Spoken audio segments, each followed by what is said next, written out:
Gawas sa pag-disinfect sa mga barangay sa Davao City, ang mga bombero sa Davao Firefighters Rescue Services nagabisita sab sa mga barangay aron manghatag og libreng aros kaldo alang sa mga pamilyang wala nay makaon tungod sa community quarantine. Ang report ni John D. Esteban.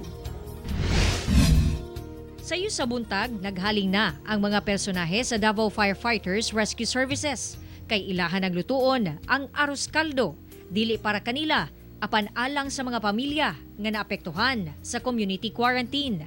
Gitabangan nila og luto ang aros kaldo duol lang sa ilahang base sa barangay Duterte, Agdao, Davao City.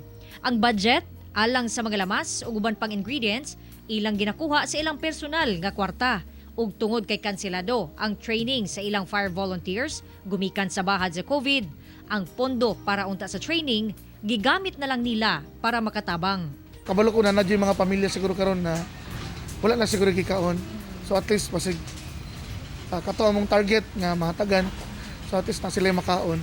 Upat ka kaldero sa aros kaldo ang ilang ginaandam matag adlaw.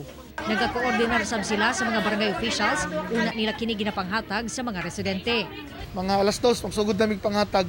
So nabahin ang team na ay nagluto, naapoy mag-deliver, naapoy manghatag.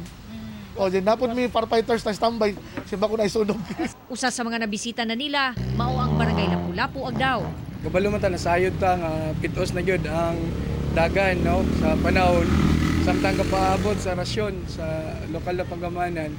Dako ni nga tabang para makatabok sila, no makakaon sila ug dili gyud pod rason nga makaingon sila nga gutom.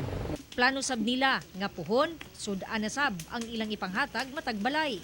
Gawas ni ini, padayon sab ang ilang pag-disinfect sa kadalanan isip tabang sa preventive measures aron malayo sa Covid-19. Tataw nga sila dili lang masaligan panahon sa sunog, apan sila andam sab mutabang sa isip kaingon panahon sa krisis, pinaagi sa ilahang simpleng pamaagi. Kauban si Mel Colmenares sa kamera. Ako si John D. Esteban para sa One Mindanao.